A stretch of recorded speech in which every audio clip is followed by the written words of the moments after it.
नमस्कार साथियों, हमारे YouTube चैनल में आपका स्वागत है। अपनी तैयारी को एक लेवल अप करने के लिए हमारे चैनल को सब्सक्राइब करें, बेल आइकन ज़रूर प्रेस करें। Lucent theory plus question answer series में भारतीय राज्य व्यवस्था के अंतर्गत न्यायपालिका में आज हम अध्ययन करेंगे सर्वोच्च न्यायालय का। चलिए शुरू करते हैं। न्यायपालिका समस्त न्यायालयों को सामूहिक रूप से न्यायपालिका कहा जाता है। न्यायालयों में शक्ति विभाजन नहीं होता है। भारतीय न्याय प्रणाली में छोटे छोटे न्यायालयों के ऊपर प्रत्येक जिले का जिला न्यायालय, उनके ऊपर राज्यों के उच्च न्यायालय और सबसे ऊपर सर्वोच्च न्यायालय है। सर्वोच्च न्यायालय भारत की न्यायिक व्यवस्था इकहरी और एकीकृत है, जिसके सर्वोच्च शिखर पर भारत का सर्वोच्च न्यायालय है। सर्वोच्च न्यायालय कहाँ पर है? दिल्ली में स्थित है। इसकी स्थापना, गठन, अधिकारिता, शक्तियों के विनियमन से संबंधित विधि निर्माण की शक्ति भारतीय संसद को प्राप्त है। सर्वोच्च न्यायालय का गठन संबंधी प्रावधान अनुच्छेद 124 यानी कि 124 में है। सर्वोच्च न्यायालय न्यायाधीशों की संख्या संशोधन विधेयक 2019 के अनुसार सर्वोच्च न्यायालय में एक मुख्य न्यायाधीश तथा 33 अन्य न्यायाधीश हैं। सर्वोच्च न्यायालय में मुख्य न्यायाधीश सहित कुल 8 न्यायाधीशों की व्यवस्था संविधान में मूलतः की गई थी। ठीक है। बाद में क्या हुआ? काम के बढ़ते दबाव को देखते हुए 1956 में सर्वोच्च न्यायालय अधिनियम में संशोधन कर न्यायाधीशों की संख्या बढ़ाकर 11 की गई। उसके बाद 1960 में पुनः बढ़ाकर 14, 1978 में 18, 1986 में 26 और 2009 में ये 31 की गई थी। उसके बाद अब 33 है। सर्वोच्च न्यायालय के न्यायाधीशों की नियुक्ति। सर्वोच्च न्यायालय के समस्त न्यायाधीशों की नियुक्ति राष्ट्रपति के द्वारा होती है। मुख्य न्यायाधीश की नियुक्ति करते समय वह इसी न्यायालय के अन्य न्यायाधीशों से परामर्श कर सकता है, परंतु अन्य न्यायाधीश की नियुक्ति राष्ट्रपति सदैव मुख्य न्यायाधीश के परामर्श से ही करता है। वह चाहे तो सर्वोच्च न्यायालय एवं राज्य के उच्च न्यायालय के अन्य न्यायाधीश से भी परामर्श कर सकता है। यह अनुच्छेद 124 के 2 में वर्णित है। सर्वोच्च न्यायालय के न्यायाधीश बनने के लिए न्यूनतम आयु सीमा निर्धारित नहीं की गई है। एक बार नियुक्ति होने के बाद इनके अवकाश ग्रहण करने की आयु सीमा 65 वर्ष है, ये ध्यान रखना है। सर्वोच्च न्यायालय के न्यायाधीशों को पद एवं गोपनीयता की शपथ राष्ट्रपति दिलाता है। सर्वोच्च न्यायालय के न्यायाधीश के लिए योग्यताएं क्या होनी चाहिए? भारत का नागरिक हो, वह किसी उच्च न्यायालय अथवा 2 या 2 से अधिक न्यायालयों में लगातार कम से कम 5 वर्षों तक न्यायाधीश के रूप में कार्य कर चुका हो, या किसी उच्च न्यायालय या न्यायालयों में लगातार 10 वर्षों तक अधिवक्ता रह चुका हो, या राष्ट्रपति की दृष्टि में कानून का उच्च कोटि का ज्ञाता हो। ठीक है, ये योग्यताएं होनी चाहिए। न्यायाधीश के वेतन एवं भत्ते अनुच्छेद 125 में वर्णित है। सर्वोच्च न्यायालय के मुख्य न्यायाधीश को 2,80,000 प्रतिमाह व अन्य न्यायाधीशों को 2,50,000 प्रतिमाह वेतन मिलता है। इसके अलावा उन्हें निःशुल्क आवास और अन्य सुविधाएं जैसे चिकित्सा, कार, टेलीफोन आदि भी मिलती हैं। न्यायाधीशों का वेतन एवं उससे मिलने वाली अन्य सुविधाएं उसके कार्यकाल में कम नहीं किया जा सकता है। सेवानिवृत्त मुख्य न्यायाधीश एवं अन्य न्यायाधीशों का पेंशन उनके अंतिम माह के वेतन का 50% निर्धारित है। पद विमुक्त, अब इन्हें पद से कैसे हटाया जा सकता है? सर्वोच्च न्यायालय के न्यायाधीश की पद विमुक्ति के लिए संसद के दोनों सदनों एक प्रस्ताव पारित करते हैं, जिसे प्रार्थना कहते हैं, जिसमें वह किसी न्यायाधीश को सिद्ध भ्रष्टाचार अथवा असमर्थता के कारण पद से हटाना चाहते हैं। ठीक है, तो अगर ये क्वेश्चन आ जाए कि जो दोनों सदनों में न्यायाधीश के पद की विमुक्ति के लिए प्रस्ताव पारित किया जाता है, उसे क्या कहा जाता है? उसे प्रार्थना कहा जाता है। यह प्रस्ताव दोनों सदनों में कुल सदस्य संख्या के स्पष्ट बहुमत से पारित होना चाहिए, तथा साथ ही यह भी आवश्यक है कि प्रस्ताव पर मतदान के समय जितने सदस्य उपस्थित हैं वह मतदान में भाग लेते हैं और उनका 2/3 बहुमत उस प्रस्ताव का समर्थन करे। जब इस प्रकार पास हुआ प्रस्ताव संसद राष्ट्रपति के पास प्रार्थना यानी कि जो समावेदन के रूप में भेजती है, तभी वह आदेश जारी करके संबद्ध न्यायाधीश को हटा सकता है। पद विमुक्ति प्रस्ताव 100 सदस्यों अगर लोकसभा के मामले में है, या 50 सदस्यों जो राज्यसभा के मामले में, इनके द्वारा हस्ताक्षर करने के बाद ही अध्यक्ष सभापति को दिया जाना चाहिए। सबसे अधिक समय तक मुख्य न्यायाधीश के पद पर रहने वाले न्यायाधीश यशवंत विष्णु चंद्रचूड़ 22 फरवरी 1978 से 11 जुलाई 1985 तक 2696 दिन थे। ठीक है, सबसे कम समय तक मुख्य न्यायाधीश के पद पर रहने वाले न्यायाधीश है कमल नारायण सिंह 25 नवंबर 1991 से 12 दिसंबर 1991 तक 17 दिन केवल ये न्यायाधीश रहे, मतलब मुख्य न्यायाधीश रहे। जब भारतीय न्यायिक पद्धति में लोकहित मुकदमा यानी कि PIL लाया गया, तब भारत के मुख्य न्यायमूर्ति PN भगवती थे। सर्वोच्च न्यायालय के न्यायाधीश अवकाश प्राप्त करने के बाद भारत में किसी भी न्यायालय या किसी भी अधिकारी के सामने वकालत नहीं कर सकते हैं। मुख्य न्यायाधीश राष्ट्रपति की पूर्व स्वीकृति लेकर दिल्ली के अतिरिक्त अन्य किसी स्थान पर सर्वोच्च न्यायालय की बैठकें बुला सकता है। अब तक हैदराबाद और श्रीनगर में इस प्रकार की बैठकें आयोजित की जा चुकी हैं। सर्वोच्च न्यायालय का क्षेत्राधिकार, प्रारंभिक क्षेत्राधिकार की बात करते हैं। ये निम्न मामलों में प्राप्त है: भारत संघ तथा एक या एक से अधिक राज्यों के मध्य उत्पन्न विवादों में। दूसरा, भारत संघ तथा कोई एक राज्य या अनेक राज्यों और एक या एक से अधिक राज्यों के बीच विवादों में। ठीक है, तो भारत हो या उसमें एक या एक से अधिक राज्यों में विवाद उत्पन्न हो रहा हो, कोई एक राज्य है, अनेक राज्य हों, तो इसमें सर्वोच्च न्यायालय का ये क्षेत्राधिकार में आते हैं। दो या दो से अधिक राज्यों के बीच ऐसे विवाद जिसमें उनके वैधानिक अधिकारों का प्रश्न निहित है, तो वो सर्वोच्च न्यायालय के क्षेत्राधिकार में होगा। प्रारंभिक क्षेत्राधिकार के अंतर्गत सर्वोच्च न्यायालय उसी विवाद को निर्णय के लिए स्वीकार करेगा जिसमें किसी तथ्य या विधि का प्रश्न शामिल है। नेक्स्ट है अपीलीय क्षेत्राधिकार। देश का सबसे बड़ा अपीलीय न्यायालय सर्वोच्च न्यायालय है। इसे भारत के सभी उच्च न्यायालयों के निर्णयों के विरुद्ध अपील सुनने का अधिकार है। इसके अंतर्गत 3 प्रकार के प्रकरण आते हैं: सांवैधानिक, दीवानी और फौजदारी। परामर्शदात्री क्षेत्राधिकार। राष्ट्रपति को यह अधिकार है कि वह सार्वजनिक महत्व के विवादों पर सर्वोच्च न्यायालय का परामर्श मांग सकता है। यह अनुच्छेद 143 में वर्णित है। ये राष्ट्रपति में भी हम पढ़ चुके हैं। लेकिन न्यायालय के परामर्श को स्वीकार या अस्वीकार करना राष्ट्रपति के विवेक पर निर्भर है। वो बाउंड नहीं है, बाध्य नहीं है उस परामर्श को मानने के लिए। पुनर्विचार संबंधी क्षेत्राधिकार। संविधान के अनुच्छेद 137 के अनुसार सर्वोच्च न्यायालय को यह अधिकार प्राप्त है कि वह स्वयं द्वारा दिए गए आदेश या निर्णय पर पुनर्विचार कर सके तथा यदि उचित समझे तो उसमें आवश्यक परिवर्तन कर सकता है। अभिलेख न्यायालय। संविधान का अनुच्छेद 129 सर्वोच्च न्यायालय को अभिलेख न्यायालय का स्थान प्रदान करता है। इसका आशय यह है कि न्यायालय के सभी निर्णयों को रिकॉर्ड या अभिलेख के रूप में सुरक्षित रखा जाता है। इन विषयों को भविष्य में देश के किसी भी न्यायालय में नज़ीर के रूप में पेश किया जा सकता है। मौलिक अधिकारों का रक्षक। भारत का सर्वोच्च न्यायालय नागरिकों के मौलिक अधिकारों का रक्षक है। अनुच्छेद 32 सर्वोच्च न्यायालय को विशेष रूप से उत्तरदायी ठहराता है कि वह मौलिक अधिकारों को लागू कराने के लिए आवश्यक कार्रवाई करे, जिसमें अनुच्छेद 32 में रिट्स शामिल हैं। न्यायालय मौलिक अधिकारों की रक्षा के लिए बंदी प्रत्यक्षीकरण, परमादेश, प्रतिषेध, अधिकार प्रक्षालेख और उत्प्रेषण के लेख यानी कि रिट्स जारी कर सकता है। अच्छा, एक चीज़ और ध्यान रखनी है हमें कि सर्वोच्च न्यायालय में संविधान के निर्वचन, ठीक है, यानी कि इंटरप्रिटेशन,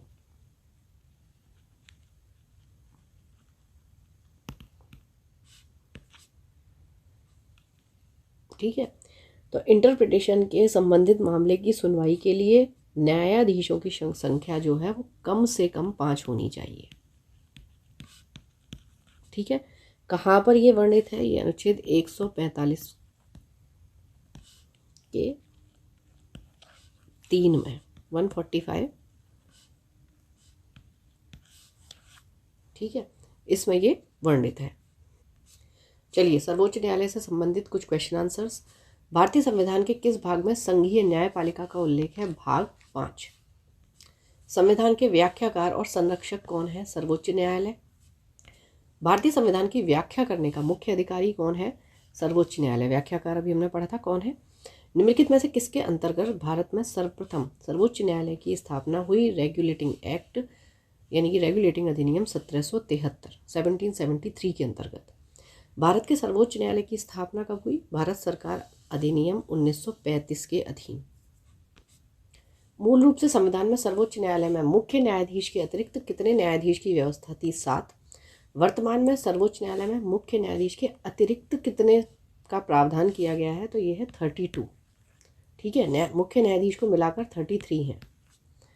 उच्चतम न्यायालय के न्यायाधीशों की संख्या में वृद्धि करने की शक्ति किसके पास है? संसद के पास।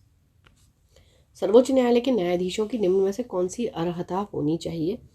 वह किसी एक या अधिक उच्च न्यायालयों में लगातार कम से कम 5 वर्ष तक न्यायाधीश के रूप में कार्य कर चुका हो, ठीक है। वह किसी एक या अधिक उच्च न्यायालयों में लगातार 10 वर्षों तक अधिवक्ता रहा हो, ये भी ठीक है। वह एक पारंगत विधिवेत्ता हो, ठीक है। तो इनमें से कोई भी होगा तो वो माना जाएगा, वो योग्य है न्यायाधीश बनने के। उच्चतम न्यायालय के मुख्य न्यायाधीश की नियुक्ति कौन करता है? राष्ट्रपति। भारतीय उच्चतम न्यायालय के न्यायाधीशों की नियुक्ति कौन करता है? वो भी राष्ट्रपति। भारत के कार्यवाहक मुख्य न्यायाधीश की नियुक्ति कौन करता है? राष्ट्रपति। राष्ट्रपति सर्वोच्च न्यायालय के अन्य न्यायाधीशों की नियुक्ति में किससे परामर्श करते हैं? सर्वोच्च न्यायालय के मुख्य न्यायाधीश से।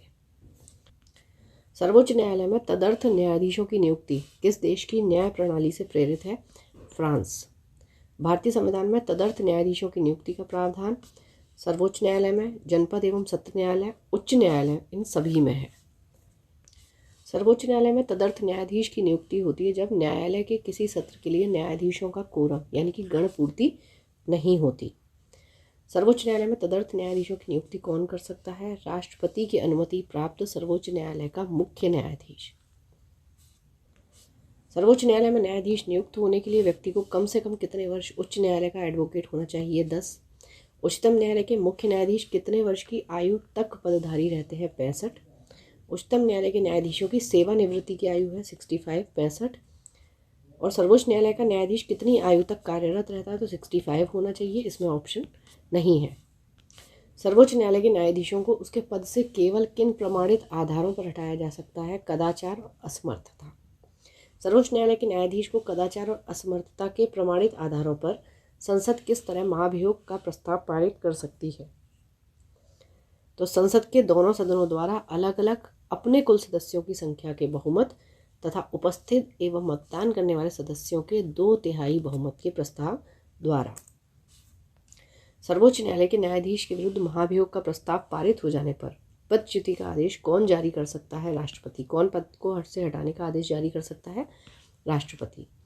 सर्वोच्च न्यायालय के किस न्यायाधीश के विरुद्ध 11 मई 1993 को लोकसभा में लाया गया महाभियोग प्रस्ताव असफल रहा था? न्यायमूर्ति वी रामास्वामी। जब राष्ट्रपति और उपराष्ट्रपति दोनों के पद खाली हो तब उनके काम कौन करेगा? भारत का मुख्य न्यायाधीश। निम्नलिखित में से भारत के किस मुख्य न्यायाधीश ने राष्ट्रपति के रूप में काम किया है? Justice M Hidayatullah. सेवानिवृत्ति के पश्चात सर्वोच्च न्यायालय के न्यायाधीश वकालत कर सकते हैं कहाँ पर? कहीं भी नहीं। सर्वोच्च न्यायालय के अधिकार क्षेत्र में वृद्धि करने का अधिकार किसे प्राप्त है? संसद को। सर्वोच्च न्यायालय में न्यायिक कामकाज के लिए किस भाषा का प्रयोग किया जाता है? अंग्रेजी। सर्वोच्च न्यायालय किस संस्था का निरीक्षण कर सकता है? अधीनस्थ न्यायालय का, यानी कि जो भी आपके अधीनस्थ है। भारत में न्यायपालिका स्वतंत्र है।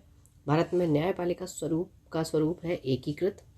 राष्ट्रपति और उपराष्ट्रपति के निर्वाचन में विवाद के मामलों को किसको प्रस्तुत किया जाता है? उच्चतम न्यायालय। राष्ट्रपति और उपराष्ट्रपति से संबंधित चुनाव विवादों को सुलझाने का अधिकार उच्चतम न्यायालय को है और यह उसका मौलिक अधिकार है। राष्ट्रपति कानूनी मामलों में किससे परामर्श ले सकता है? सर्वोच्च न्यायालय से। उच्चतम न्यायालय को परामर्शदात्री बनाया गया है अनुच्छेद 143 में। न्यायिक पुनर्विलोकन का अधिकार किसे है? उच्चतम न्यायालय।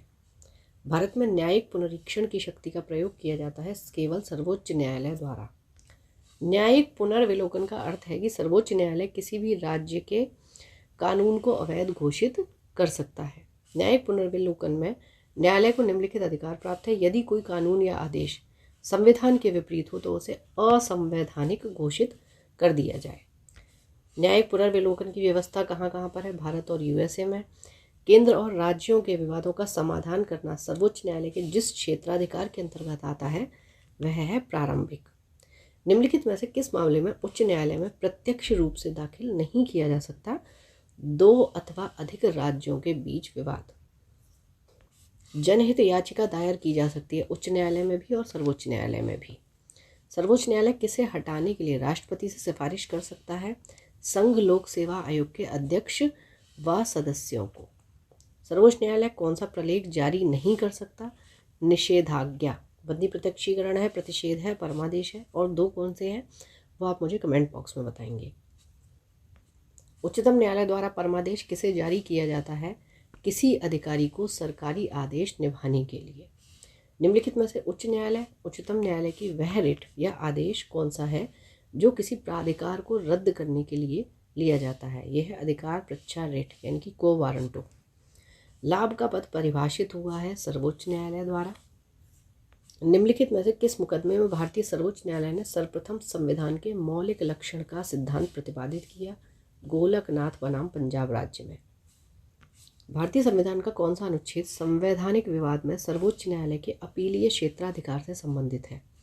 अनुच्छेद 134A को मिलाकर अनुच्छेद 133 को पढ़ना। केंद्र और राज्यों के बीच होने वाले विवादों का निर्णय करने के लिए भारत के उच्चतम न्यायालय की शक्ति कहाँ से आती है? इसकी मूल अधिकारिता के अंतर्गत। भारत का उच्चतम न्यायालय कानूनी तथ्य के मामले में राष्ट्रपति को परामर्श देता है तभी जब वह ऐसे परामर्श के लिए कहता है। ठीक है, आर्टिकल 143। राष्ट्रीय मानव अधिकार आयोग के अधिनियम 1993 के अनुसार निम्नलिखित में से कौन इस आयोग का अध्यक्ष बन सकता है? केवल भारत के सेवानिवृत्त मुख्य न्यायमूर्ति। निम्नलिखित में से किस वाद में उच्चतम न्यायालय ने संविधान के मूल ढांचे का सिद्धांत प्रतिपादित किया था? केशवानंद भारती। किस वाद में सर्वोच्च न्यायालय ने कहा था कि संसद को मूल अधिकार में संशोधन करने की शक्ति प्राप्त है पर वह संविधान के मूल ढांचे में संशोधन नहीं कर सकती? केशवानंद भारती वाद। सर्वोच्च न्यायालय के प्रथम मुख्य न्यायाधीश कौन थे? हीरालाल जेकानिया। सर्वोच्च न्यायालय के मुख्य न्यायाधीश के पद पर सर्वाधिक लंबी अवधि तक कौन पदस्थ रहा? YV चंद्रचूड़। सर्वोच्च न्यायालय के मुख्य न्यायाधीश के पद पर सबसे कम समय तक कौन आसीन रहा? कमल नारायण सिंह। सर्वोच्च न्यायालय के किस मुख्य न्यायाधीश ने 20 जुलाई 1969 से 24 अगस्त 1969 तक कार्यकारी राष्ट्रपति के रूप में कार्य किया? HM हिदायतुल्ला। वर्ष 1973 में सर्वोच्च न्यायालय के किस मुख्य न्यायाधीश की नियुक्ति के समय प्रथागत वरिष्ठता के सिद्धांत को पहली बार त्यागा गया था? AN रे। निम्नलिखित में उच्चतम न्यायालय की सबसे पहली महिला न्यायाधीश कौन थी? फातिमा बीबी। संविधान की व्याख्या करने का अंतिम अधिकार किसे प्राप्त है? सर्वोच्च न्यायालय। निम्नलिखित में से किसके मामले उच्च न्यायालय व उच्चतम न्यायालय दोनों की अधिकारिता में आते हैं? मूल अधिकारों का संरक्षण। कौन सा अनुच्छेद सर्वोच्च न्यायालय को अभिलेख न्यायालय का स्थान प्रदान करता है? अनुच्छेद 129 जब राष्ट्रपति एवं उपराष्ट्रपति का पद खाली हो तो भारत के राष्ट्रपति के पद पर कौन होता है? भारत का मुख्य न्यायाधीश। परामर्शदायी अधिकार क्षेत्र के अंतर्गत उच्चतम न्यायालय किसी विधि के प्रश्न या जनता के लिए विशेष महत्व के तथ्य पर परामर्श देता है जो उसे कौन भेजता है? राष्ट्रपति। जब भारतीय न्यायिक पद्धति में लोक हित मुकदमा यानी कि PIL लाया गया तब भारत के मुख्य न्यायमूर्ति कौन थे? PN भगवती। सर्वोच्च न्यायालय में न्यायाधीश नियुक्त होने के लिए व्यक्ति को कम से कम कितने वर्ष उच्च न्यायालय का एडवोकेट होना चाहिए? 10 वर्ष। सर्वोच्च न्यायालय के न्यायाधीश भारत के राष्ट्रपति द्वारा हटाए जा सकते हैं संसद में महाभियोग प्रस्ताव पारित होने पर। तो यहाँ ये हमारा सर्वोच्च न्यायालय चैप्टर कंप्लीट होता है। पढ़ते रहिए, बढ़ते रहिए, रिवीजन ज़रूर करते रहिए। Thank you for watching. Keep learning, stay with me.